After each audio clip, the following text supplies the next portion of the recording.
Olá, amigos do Café com Fé, bom dia, boa tarde, boa noite. Que a paz do Senhor esteja na sua casa, na sua família, em nome de Jesus. Hoje estamos aqui para meditar sobre a palavra de Deus mais uma vez. Por isso eu quero convidar você a já pegar o seu café, a sua palavra. Mas antes de começarmos, não esqueça de deixar o seu like aqui no vídeo, não esqueça de compartilhar para que outras pessoas também possam receber essa palavra, essa meditação e ser abençoadas também, assim como nós seremos hoje. Que o Senhor te abençoe e vamos à palavra do Senhor. No livro de Lucas, capítulo 22, versículo 39, diz assim: E ele, saindo, foi como costumava para o Monte das Oliveiras, e seus discípulos também o seguiam. Versículo 40. E chegando ao lugar, disse-lhes: Orai para que não entreis em tentação. 41. E retirou-se deles cerca de um tiro de pedra, e ajoelhando-se, orava. 42, dizendo: Pai, se tu quiseres, remove de mim este cálice. Todavia não se faça a minha vontade, mas a tua. 43. E apareceu-lhe um anjo do céu, fortalecendo-o. 44. E estando em agonia, ele orava ainda mais intensamente, e o seu suor tornou-se como grandes gotas de sangue que caíam por terra. Até aqui. Esse texto é bastante conhecido, né? Bastante pregado, porque Jesus ali, quando ele estava já às portas de ser capturado e ser condenado para ser crucificado, ser morto, ele foi ao Monte das Oliveiras para orar. E ali, né, segundo o relato de Lucas, ele conta coisas que fazem a gente refletir. E, coincidência ou não, na minha leitura cronológica que eu estou fazendo, eu cheguei justamente no início dessa semana a esse relato, né, da crucificação de Cristo. E eu fiquei meditando esses dias todos. Na verdade, foi no sábado, no último sábado que eu li, e eu fiquei a semana inteira meditando nisso, né? Eu já avancei, já estou bem... Acho que eu já li metade do Novo Testamento, mas eu fiquei meditando sobre esse texto aqui, sobre a crucificação de Jesus, sobre tudo que aconteceu daqui para frente. E esse relato de Lucas é muito dramático, porque ele diz que quando Jesus ele clamou ao Senhor, ele disse: se tu quiseres, remove de mim esse cálice. Isso aqui mostra que Jesus, na sua humanidade, na sua forma homem, ele sabia tudo que ele ia sofrer. E ele disse: Senhor, se for possível, que eu não sofra isso. E aqui, mais à frente, no versículo 44, diz que a agonia de Jesus era tão grande que o suor dele virou como se fossem gotas de sangue caindo na terra. Né? Jesus suando sangue ali de tanta agonia, de tanta dor, de saber o que estava por vir, de até mesmo humanamente falando, não querer passar por aquilo. A verdade é que Jesus não tinha que passar por aquilo porque ele era Deus, ele era justo, ele era santo. Se tem alguém que passou por essa terra em todos os tempos e não precisava ser condenado pelo pecado, era Jesus. Mas ele veio justamente na sua santidade, justamente na sua justiça, justamente na sua capacidade de resistir às tentações, de vencer a carne, de vencer o pecado, para se sacrificar por mim e por você. Aí eu pergunto para você, olhando essas coisas, né, o que Jesus passou, tudo que Jesus viveu, a gente vai ver que daqui para frente Judas entregou Jesus para ser capturado. Nós temos um vídeo aqui falando sobre a traição de Judas, eu vou deixar fixado no comentário. Temos ali o diálogo de Jesus impedindo, né, que Pedro e os discípulos lutassem, né, teve ali a questão da orelha do soldado que foi arrancada e Jesus restaurou. E Jesus foi crucificado, Jesus foi acusado falsamente, e surgiram testemunhas falsas, até que Pilatos, movido pela ação do povo, o povo que foi incentivado, que foi ali inflamado pelos fariseus a pedir a crucificação de Jesus, Pilatos não queria condenar Jesus, mas ele aceitou ali a decisão do povo e entregou Jesus para que fosse crucificado. Jesus foi chicoteado, Jesus foi cortado, foi esbofeteado, foi escarnecido, foi cuspido, foi colocado coroa de espinhos na cabeça de Jesus. E, por fim, Jesus foi crucificado. E a gente vê toda essa narrativa para que depois, no terceiro dia, Jesus viesse a ressuscitar e completar a sua obra aqui na terra. Jesus, ele sendo santo, ele se fez mortal, se fez pecador. Ele sendo justo, se fez culpado. Ele carregou a culpa que era minha e que era sua. Aqui em Marcos, capítulo 15, a gente vê nas narrações, né, de Mateus, de Marcos, de Lucas, de João, detalhes que se complementam. Então, alguns detalhes, por exemplo, a gota de sangue, fala somente em Lucas. Mas aqui em Marcos ele fala uma coisa durante a crucificação que é muito dramático. Ele diz assim: e a hora nona, Jesus gritou em alta voz, dizendo: Eloi, Eloi, lama sabachthani, que traduzido é: meu Deus, por que me abandonastes? Olha que interessante a gente pensar nisso aqui, porque Jesus estava em grande sofrimento ali.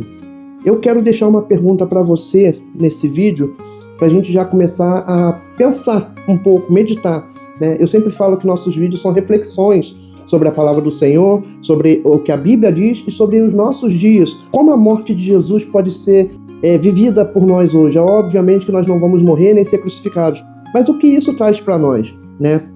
A gente vai falar um pouco mais sobre isso, mas antes eu quero te fazer uma pergunta. O que você sente de verdade quando você lê a história de Jesus? O que você sente de verdade quando você lê uma afirmação dessa, quando Jesus grita dizendo: Deus meu, por que me abandonaste? Em outras versões dizem: por que me desamparaste? Né? Olha a dor que Jesus estava sofrendo. E mais à frente, Lucas diz que Jesus entregou o Espírito, né? Se a gente voltar aqui para a narrativa de Lucas, no versículo 46 do capítulo 23, diz assim: e Jesus, gritando em alta voz, disse: Pai, nas tuas mãos entrego o meu espírito. E tendo isso, ele rendeu o espírito. Foi nesse momento que Jesus morreu. Né? Traduzindo, a morte ela não pôde ceifar a vida de Jesus, o espírito de Jesus. Jesus entregou o seu espírito de volta ao Pai. Entregou nas mãos do Senhor, porque ele sabia que ele ainda tinha uma obra para fazer. Jesus, ele venceu a morte, ele foi no inferno, tomou a chave do inferno, venceu Satanás, aprisionou Satanás, e a Bíblia diz que ele entregou nas mãos do Senhor. Aí eu pergunto novamente a você: o que você sente? Eu quero dizer para você com toda a sinceridade no meu coração que quando eu li isso, nesses dias, eu senti um constrangimento muito forte, uma vergonha, um temor que eu não sei explicar. De todas as vezes que eu li a palavra do Senhor, eu sempre li essas narrações da morte e da crucificação de forma apaixonada, de forma grata, de forma a entender como Jesus foi amoroso conosco, misericordioso, de se entregar e pagar pela nossa culpa. Mas aqui eu senti vergonha, porque, na verdade, se a gente parar para pensar, Jesus sofreu isso tudo. Foi cuspido, foi cortado, foi esbofeteado, foi escarnecido, foi xingado, foi acusado, foi condenado, morreu e ressuscitou. Tudo isso para hoje a gente ainda pecar, a gente ainda falhar. E não se engane, nós vamos continuar pecando e vamos continuar falhando. Mas o que eu acho que falta nas nossas vidas, que a gente precisa ter todos os dias, é esse constrangimento, é entender assim: puxa, eu pequei, mas Jesus morreu pelo meu pecado. Eu tenho que pelo menos tentar. Existem pecados que são mais difíceis de largar. Existem pecados que a gente precisa largar urgente. Quando a gente conhece Jesus, aceita Jesus, a gente começa a ter consciência que algumas coisas a gente precisa parar imediatamente. Mas tem outras que são como cola. E aqueles hábitos são difíceis de largar, são difíceis de deixar. E o Espírito Santo vai fazendo a obra. O Espírito Santo, quando ele entra na nossa vida, ele vai limpando, ele vai lavando, ele vai colocando as coisas em ordem. Esses dias eu estive conversando sobre como eu estava quando eu me afastei da igreja de Jesus e como eu me sinto hoje, né? Como Deus tem restaurado todos os dias a minha vida, a minha história, a unção, o poder, o conhecimento, a fome, a sede de palavra.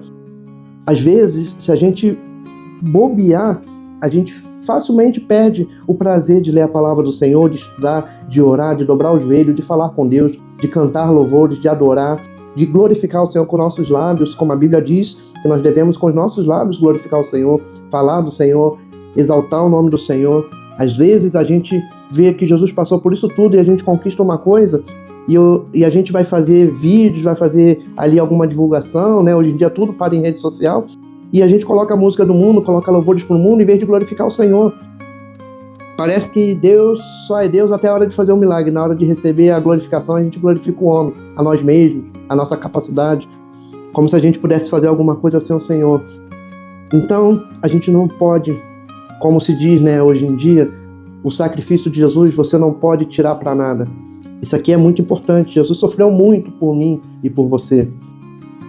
E é nisso que a gente precisa fixar os nossos olhos, É nisso que a gente precisa pensar.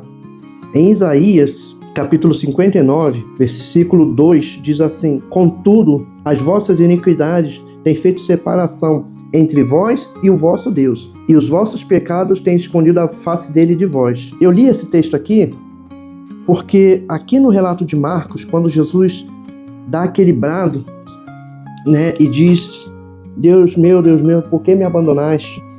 Eu ouvi um podcast, eu não vou lembrar o nome, eu sou péssimo para gravar nome das coisas, das pessoas, e eu realmente não lembro o nome, mas eu vi uma explicação que eu estou muito inclinado a entender e acreditar da mesma forma. E ele diz que nesse momento aqui, Jesus estava carregando o pecado de todos nós, o meu e o seu pecado, o pecado dos que vieram antes dele, o pecado dos que estavam vivendo na época, os nossos pecados, os pecados que virão. Jesus carregou tudo aquilo para a cruz.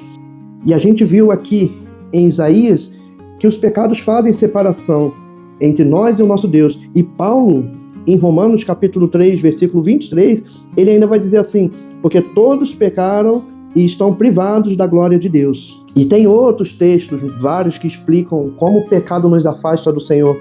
Então Jesus, aqui, muito provavelmente, ele expressou essa agonia da separação, porque ele estava ali pela primeira vez suportando o peso do pecado. E pela primeira vez, Jesus foi privado da presença do Pai. Se você vê todas as falas de Jesus, ele está sempre se referindo ao Pai, dizendo: eu e o Pai somos um, o Pai fala comigo, eu falo convosco, as palavras que eu falo vêm do meu Pai. E ele ora ao Pai, e ele clama ao Pai, e ele conversa com Deus, em uma comunhão íntima com Deus. Mas Jesus não tinha pecado. E quando Jesus assumiu o meu pecado, assumiu a minha dívida, ele assumiu a minha separação, ele assumiu a sua separação. E aqui, muito provavelmente, Jesus teria sentido ali pela primeira vez a ausência do Pai. Então ele gritou: meu Deus, por que me desamparaste? Eu sei que podem existir outras interpretações, outras teorias, mas eu estou muito inclinado a entender da mesma forma que Jesus aqui ele estava expressando essa dor, esse grito, porque ele estava pela primeira vez sentindo como é estar privado do Pai, por causa do pecado que nem dele era meu e era seu. Então a gente precisa honrar o que Jesus fez. Nesses dias, as pessoas comemoram ali, né, a paixão de Cristo, a crucificação, e no domingo se fala sobre a ressurreição de Jesus, mas a gente precisa pensar nisso o ano todo. Eu tenho por hábito, sempre que eu oro, sempre que eu vou ministrar, sempre que eu vou pregar, eu sempre menciono o sacrifício de Jesus. Porque, querido, eu não estaria aqui se não fosse Jesus. Eu não estaria num altar, numa igreja, cantando, pregando, ministrando, se não fosse Jesus. Você não estaria fazendo o que você faz se não fosse por Jesus. Você não teria chance de se salvar se Jesus não tivesse feito o que fez. A morte de Jesus não foi à toa. A morte de Jesus foi para que você e eu pudéssemos ser salvos. A Bíblia diz que Jesus veio para buscar e salvar o que se havia perdido, lá em João capítulo 1. E é isso. Aqui está a glória do Senhor. Ele veio buscar e salvar o que se havia perdido. Isso fala das pessoas que viveram, que estavam vivas naquela época, fala de nós, fala dos nossos descendentes, das gerações que virão, em nome de Jesus. Aqui em Romanos, capítulo 5, versículo 12, diz assim: portanto, como por um só homem o pecado entrou no mundo, e pelo pecado a morte, assim a morte passou a todos os homens, porque todos pecaram. Aí no versículo 15, diz assim: mas o dom gratuito também não é como a transgressão, porque pela transgressão de um morreram muitos. Muito mais abundou a graça de Deus para com muitos, e o dom pela graça de um homem, Jesus Cristo. Paulo aqui ele explica o sacrifício de Jesus. Adão permitiu, através da sua atitude, que o pecado entrasse e nos alcançasse até hoje. Jesus, pela sua crucificação e pela sua ressurreição, ele morreu e ele ressuscitou. Na sua morte, ele pagou nossas dívidas. Na sua ressurreição, ele nos justificou. Jesus, pelo seu dom, pela sua vida, ele nos garantiu o regresso à comunhão com o Pai. A morte, ela não é simplesmente o fim da vida que a gente vê, infelizmente, acontecendo todos os dias. Ela fala da separação de Deus. E aqui, Jesus, ele resolveu o nosso problema. Ele curou a nossa morte através do seu sacrifício.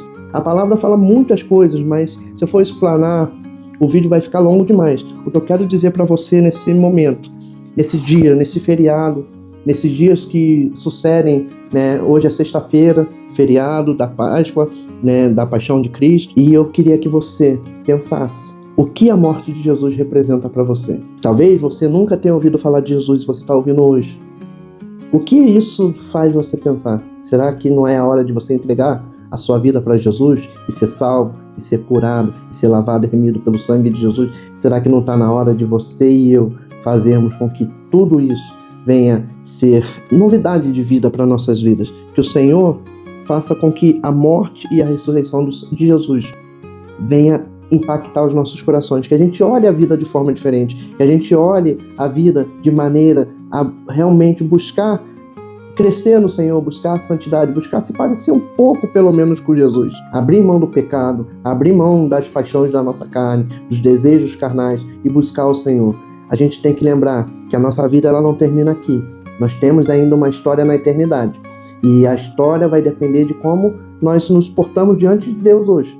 Se a gente buscar o Senhor, se a gente receber o Senhor, deixar Ele transformar a nossa vida, nós teremos uma vida com Deus na eternidade.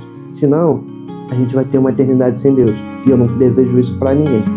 Então, que o Senhor possa te abençoar nesse dia, nessa sexta-feira, nesse sábado, seja lá qual dia você vai assistir esse vídeo. Que o Senhor te abençoe e que nunca falte a unção do Senhor na tua vida, a presença de Jesus, o sangue de Jesus lavando os seus pecados e te purificando. Em nome de Jesus, receba a vida do Senhor. Que Deus te abençoe. Muito obrigado por ficar até aqui. Não esqueça de compartilhar esse vídeo, não esqueça de mandar para outras pessoas. Não esqueça de seguir o canal, deixa seu comentário, deixa seu like, ajude o canal a crescer e que Deus abençoe a sua vida em nome de Jesus.